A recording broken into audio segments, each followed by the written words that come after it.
أبو حمود، ما رأيك بالمواقف والتصريحات التي ألقاها رئيس مجلس الأمة مرزوق الغانم في يوم الأربعاء بعد ندوة حشد يوم الثلاثاء؟ بسم الله الرحمن الرحيم. ما قاله مرزوق الغانم هي ليست تصريحات، إنما هي محاولة للتدليس، بل أنه أدخل نفسه في دائرة الشبهات.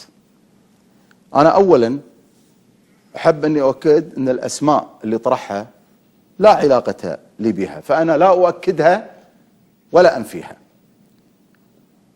وأحب أن أؤكد أن المستندات ليست مضروبة، إنما المضروب هو كلامه.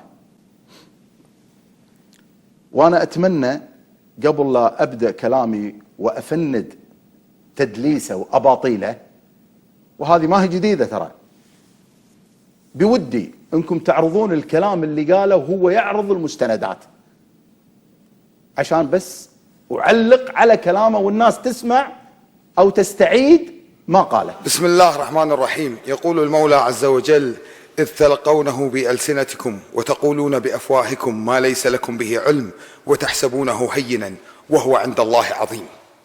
صدق الله العظيم.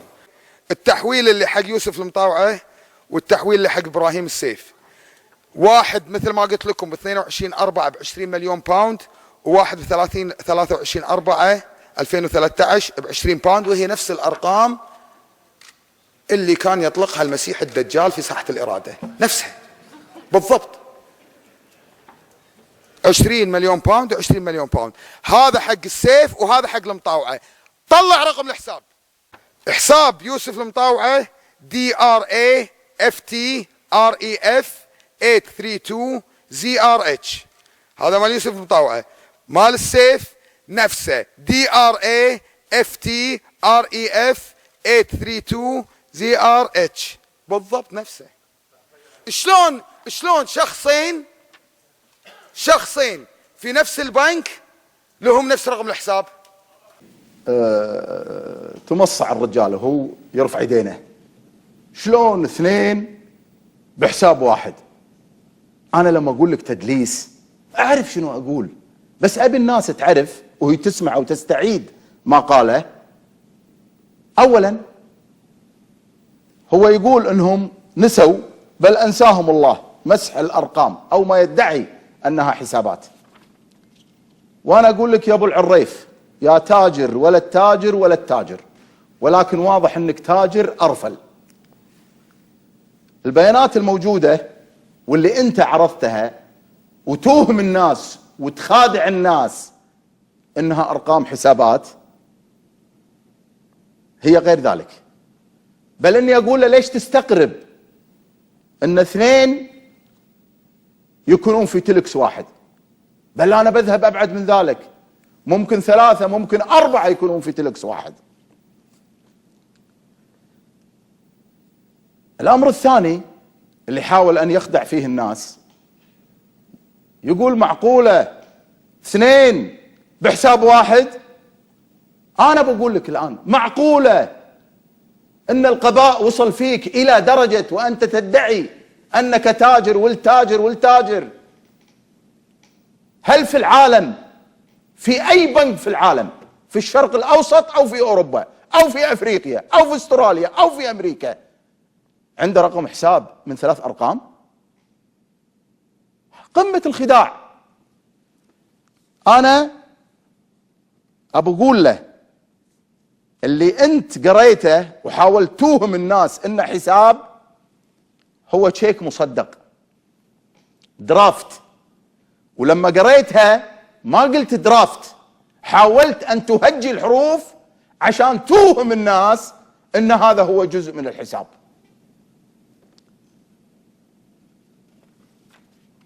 الأمر الثاني، مرجعية التشيك المصدق، وهي كلمة ريفرنس، واختصارها اللي قالها، بس ما قالها عشان يقول لنا ريفرنس، قالها علشان أيضا يخلق الوهم عند الناس بأن هذه الكلمات والأحرف هي جزء من الحساب REF.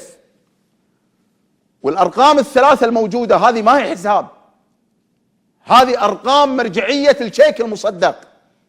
منين جت الأرقام هذه؟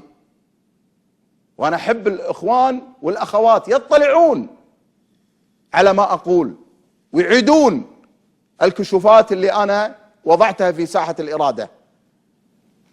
المرجعية هي آخر 3 أرقام من التلكس، ولأن التحويلين اللي عرضهم طالعين من تلكس واحد، فمن الطبيعي أن مرجعيتهم تكون نفس الأرقام ال3 اللي هي آخر أرقام في التلكس.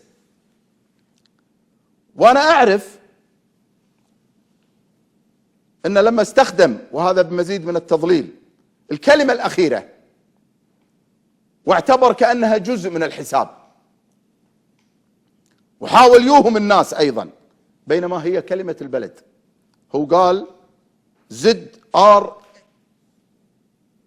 جي، هي مو كذي، هي كلمة البلد، كلمة البلد المحول لها المبلغ، الشيك المصدق وهي زيورخ.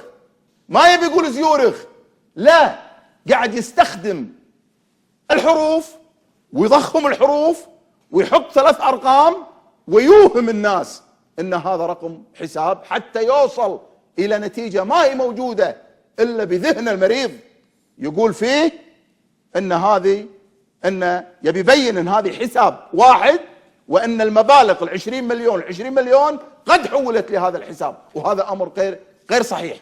لا نكون نحن سياط الخرس. هذا ديوان المحاسبة مفتوح، وانا احنا كمجلس أمة يسلمونا مباشرة، لأن عارف إذا طلع يا ديوان المحاسبة.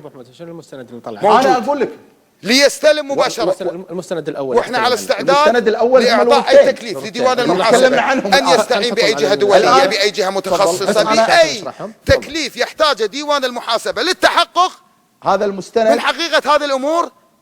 أنا متأكد أن المجلس في إجماعه يستطيع أن يقوم بذلك، لكن أتحدى تدرون ليش؟ هو ما سلم الأوراق، هو حطها هذا المستند الأول اللي فيه 20 مليون، هذا المستند اللي فيه 20 مليون، وتعقب هذه الأوراق سهل جدا. هذا قريت لكم كل هذه الأمور، التضليل ويوصل رسالة للناس. أيضا حطوا حتى يضيعون الناس من الساعة 12 بالليل إلى الساعة 12 الظهر. البنوك واضح هذولا واضح أنهم كانوا سهرانين وما كانت عندهم قدرة على التركيز. ولكن أحد البنوك قال، أحد البنوك شوف التضليل للناس، أحد البنوك صار في عليه فاين 8 أو 7 مليون لأن في عمليات مشبوهة أو كذا. هذا كلام صحيح، المبلغ قاعد يقولون بس تدرون تاريخه متى؟ راعي هذه الحوالة محمود على كلامك ان هذا ليس تاريخه رقم حساب، ما هو رقم حساب، 2007 ل 2010. هذه مرجعية التحويلات هذه 2013، لكن ما يحطون الحقيقة كاملة عشان الناس تربط ان القضاة عندهم حسابات في هذا البنك، يبي يحاول وان هذا البنك صار عليه مشكلة وصار عليه مخالفات 8-3-2 طالعه برقم التلك، راح تلقى نفس الارقام في تدليس الثلاثه الاخيره من رقم التلك. انا يعني لا اريد ان اطيل كمرجعيه للشيك، لكن انا اقول هذا مو تحويل لحساب. هذه البدله ترى تسوى عندي مليون بشت من البشوت اللي يلبسونها سراق المال العام، اتشرف فيها. اذا كان هذا البشت سيحولني الى شيطان اخرس، فلا بارك الله بالبشت اللي البسه.